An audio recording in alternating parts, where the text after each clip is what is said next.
Decision desk can now officially project that Donald Trump will become the 47th president of the United States.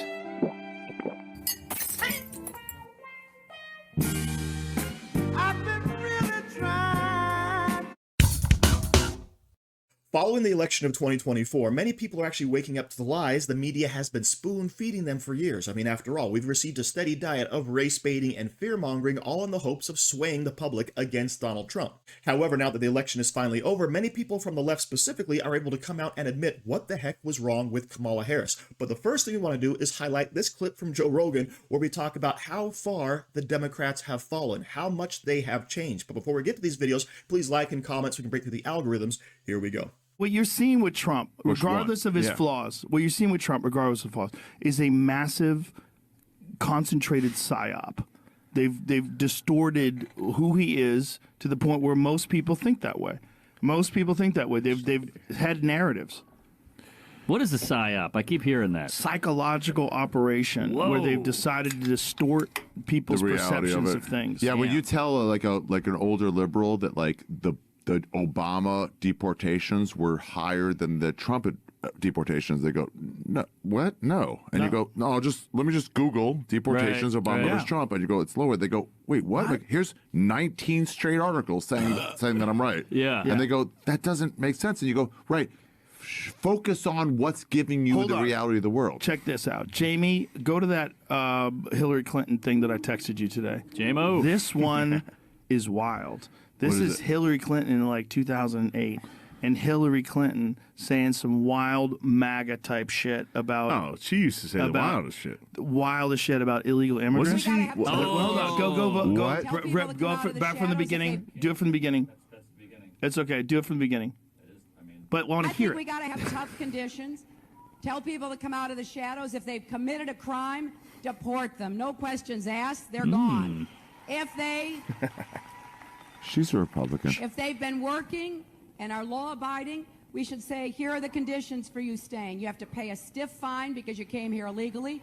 You have to pay back taxes. And you have to try to learn English. And you have to wait in line. You have to wait in line. You have to wait in line. And everybody's cheering. So, 2008. Hillary Clinton was more MAGA than Trump. She was a Republican. But how about that? Wow. More MAGA than Trump. And then you couldn't believe that.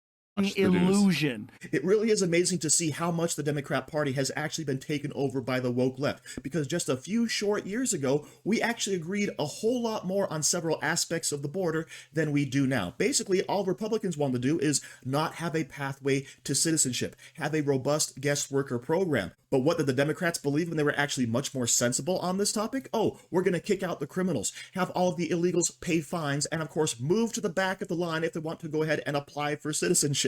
As Joe Rogan puts it, Hillary was MAGA before MAGA even existed, okay? But all of these lies, these fabrications the media brought out, once you see the truth, you can't unsee it. And that makes a lot of people actually question a whole bunch of their ascertained knowledge. How much that the media has been telling you is a complete falsehood, a complete fabrication. As Joe Rogan said, a complete psyop to make you think that Donald Trump went from this beloved character on TV, someone who's built up his business mogul persona for years, to all of a sudden be destroyed as a racist, sexist, bigot, homophobe in the span of about 6 months. And all it took, of course, was the big left-wing machine to kick in and have all of the networks come out and spread these exact lies about Donald Trump. And that, of course, convinced many of the people who don't have any alternative media to go ahead and believe every single thing they said and printed about Donald Trump. However, this backfired spectacularly with Kamala Harris, because nobody was buying the story about Kamala that you were trying to sell, along with several other fabrications like the economy is doing really good and you're much better off under Democrat rule. But I've been thinking a lot about this election, and I was vocal. I supported Harris. I was shocked she got beaten, and she got destroyed. She didn't just get beaten, she got destroyed. She lost 7 of the 7 swing states. As I looked at the data, I would describe this election as the testosterone election. And what do you have? You have men doing more poorly, men under the age of 30 doing more poorly than they have in a long time. And the election all zeroes down to one piece of data for me, or the results. For the first time in our nation's history, for the first time in 275 years, a man or woman at the age of 30 isn't doing as well as his or her parents were at 30. That's never happened before. Okay, so let's say that. Can you say that again a little bit slower, Scott, just so we can really digest that a little bit? A man. For the first time in our nation's history, a man or woman at 30 isn't doing as well as his or her parents were at 30. Wow. It's always been your kids are doing better than you on average. Right. And when that doesn't happen, You start to feel like a failure as a child, especially in light to your parents, for not sure. only your self-esteem, but it creates rage and shame in the household. And who's doing really poorly under 30? Men. The average 70-year-old is 72% wealthier than they were 40 years ago. The average person under the age of 40 is 24% less wealthy. Wow. And 210 times a day, they get a notification on their phone reminding them that they're failing because it seems like everyone is at the Amen Hotel or flying in a Gulfstream. Yeah. But I'm not, everyone's telling me that the economy is good.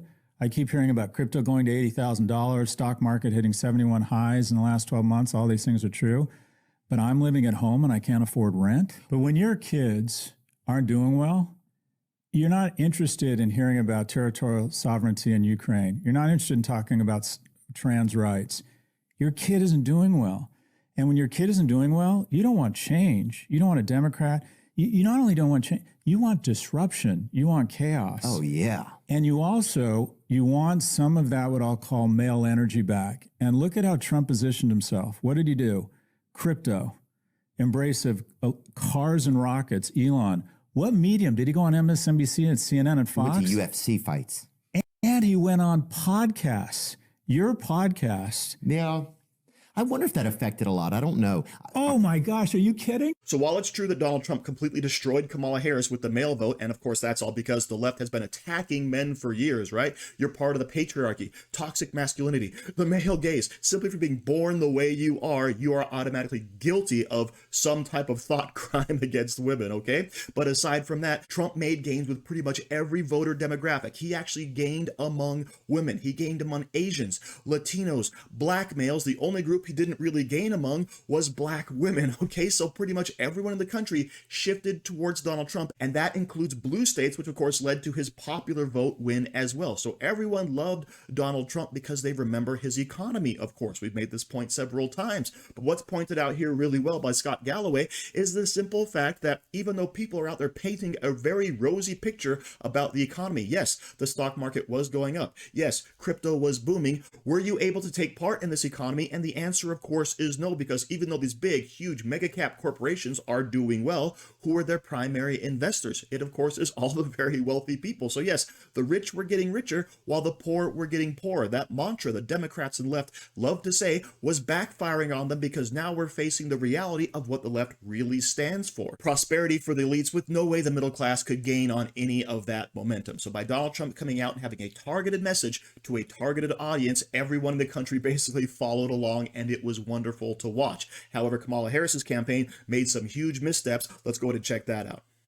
My reaction is, she thinks she's Obama. She goes to Hawaii because Obama goes to Hawaii. She started talking like Obama, imitating Obama.